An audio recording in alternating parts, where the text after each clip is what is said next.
The Austrian Grand Prix is often billed as a sprint weekend with straight-line flair and tight margins. But this year, it carries a different kind of weight, a strategic pause before the storm of Silverstone.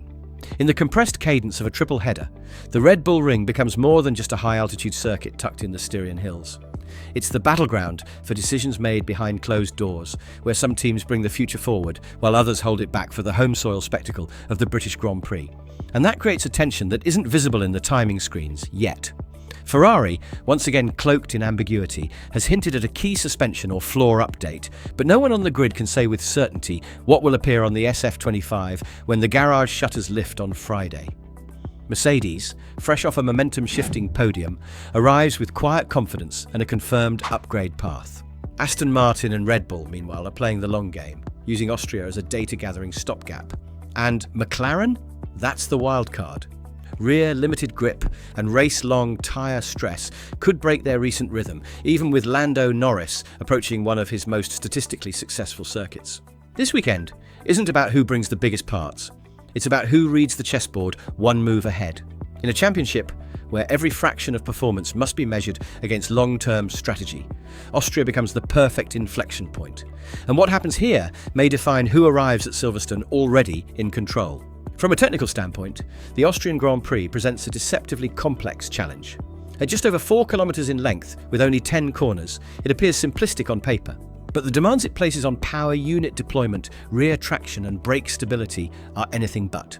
That's why the upgrades coming into this weekend carry extra weight, not necessarily in scale, but in specificity. Ferrari's rumoured rear suspension adjustment is the most anticipated change in the paddock, and for good reason. Since switching to pull rod architecture over the winter, the Scuderia has battled an inconsistent balance window that forces them to run higher ride heights to maintain predictability. This, in turn, has compromised low-speed traction and mid-corner rotation, both critical at turns like T3 and T4 in Austria, where mechanical grip out of hairpins dictates your run into the DRS zones.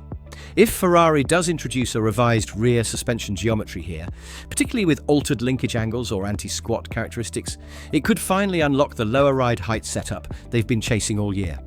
Alternatively, if the update is focused on the floor, as some insiders suggest, we may see a subtler change. Increased downforce efficiency through tighter channeling of underbody airflow, aimed at stabilizing the car in medium-speed transitions like turns 6 and 7. Meanwhile, Mercedes has confirmed new components, though the specifics remain guarded.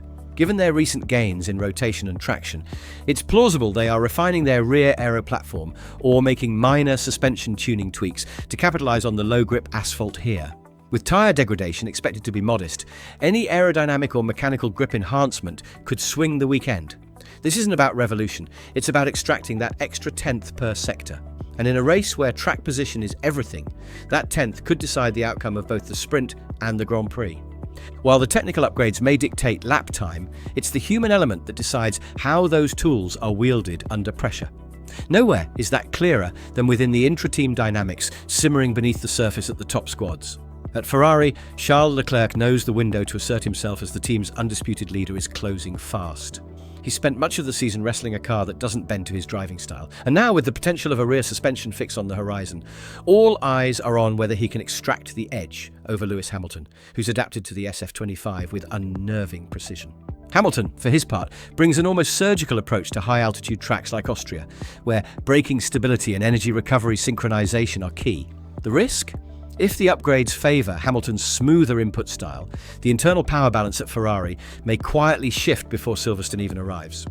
Over at McLaren, the narrative sharpens around Lando Norris. This is his track, statistically, emotionally, and reputationally. But with Oscar Piastri growing bolder in wheel-to-wheel scenarios and a car that might struggle with rear-end consistency, Norris's authority could be tested. One mistake in the sprint, one misread in tyre phase transitions, and the psychological upper hand could evaporate. And then there's Mercedes. George Russell may be the experienced hand, but with Kimi Antonelli's recent podium igniting a new wave of speculation and expectation, every qualifying lap becomes a statement. Austria's layout demands trust in the rear axle and late braking finesse. Traits Russell has, but so does Antonelli, whose raw pace is now matched by tangible results. This weekend, across the grid, The upgrades may change the cars, but it's the drivers who must prove they've evolved fast enough to match them. Austria doesn't just deliver points, it compresses the timeline. With both a sprint and a Grand Prix on offer, there are 34 points available to any driver who nails the weekend perfectly. And with just over a third of the season remaining, that kind of haul can either reignite a title bid or bury it. For Max Verstappen, the numbers are unforgiving. After a string of results that included tyre degradation woes in Canada and a strategic stumble in Monaco, his cushion atop the championship has thinned. He still leads, but both Lando Norris and Charles Leclerc are within a single DNF's reach, particularly in a sprint format where even small errors are magnified. Verstappen's dominance in Austria over the last 3 years makes him the statistical favourite, but without a major upgrade this weekend, Red Bull risks falling into that uncomfortable zone of competitive but catchable. McLaren, on the other hand, are in a points optimization phase. They know Silverstone may offer a stronger technical package, but Austria offers high reward with relatively low risk, minimal tyre wear and historically clean races. If Norris can podium in both events, the title fight could swing before home turf even becomes a factor. And then there's Ferrari, whose double scoring opportunity hinges on how quickly Leclerc and Hamilton can adapt to whichever component gets the green light. Constructors' math becomes critical too. Mercedes is now within range of Ferrari, while McLaren eyes Red Bull's tail. A strong weekend in Spielberg won't seal any titles, but it could define who's still in the hunt by mid-season. Austria has a curious habit of being more than just a race. It's a reflection point, a mid-season mirror that often reveals the trajectory of a team's year. Think back to 2020, when Mercedes rolled in with dual-axis steering and redefined brake management mid-race. Or 2022, when Ferrari's floor updates briefly turned the tide against Red Bull, only for reliability to claw it back weeks later. Even last year, McLaren's dramatic turnaround began with a subtle but crucial upgrade debuting here. New side pods and floor tweaks that set the stage for Norris's late-season charge. The Red Bull Ring, despite its short layout, has often been the launchpad for a performance swing, simply because its simplicity lays bare the strengths and weaknesses of a car. That's why this year's subdued upgrade landscape is so revealing. Teams like Aston Martin and Red Bull, historically aggressive at this stage of the season, are holding their cards for Silverstone. It speaks to a wider trend. Teams are thinking in development phases rather than race-by-race gains. But that patience hasn't always paid off. In 2019, Ferrari delayed a major floor revision by one race, only to watch Mercedes stretch its lead beyond recovery. Conversely, Red Bull's early 2021 floor rework here gave Verstappen the momentum he needed heading into the British Grand Prix, where the infamous Cops clash would reshape the entire title battle. Austria's altitude and corner profile make it brutally honest, no hiding behind setup trickery. This is where genuine performance shines.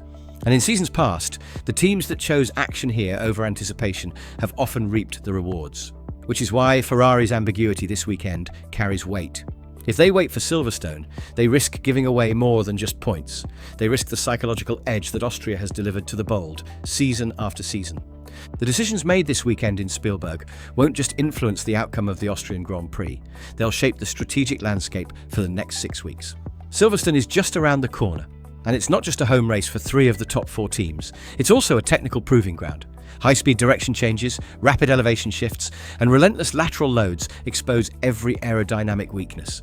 That's why so many teams are targeting it as the launch point for their next major upgrade cycle. But here's the dilemma. If a team waits until Silverstone to debut a critical update, they risk entering that race on the back foot, chasing setup confidence in Friday practice, while rivals are already optimizing. By contrast, a team like Mercedes, bringing incremental upgrades now in Austria, can arrive in the UK with a dialed-in platform, ready to build.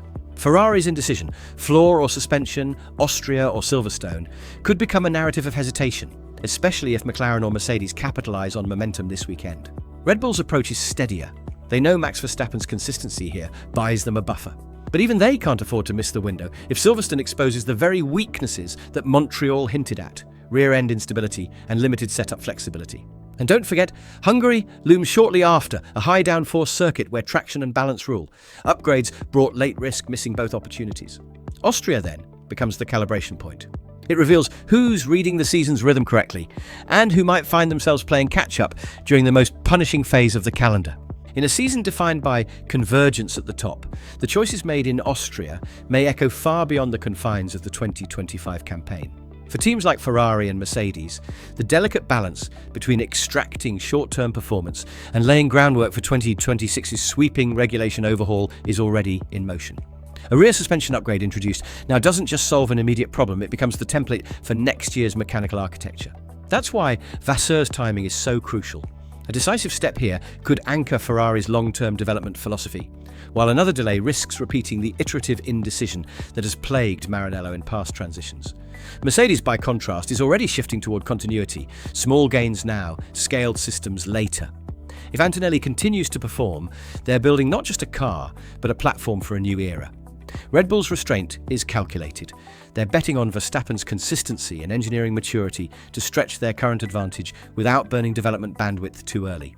But 2026 is a spectre in every meeting, and Honda's impending departure adds a layer of urgency to every technical decision. For McLaren, the stakes may be even higher.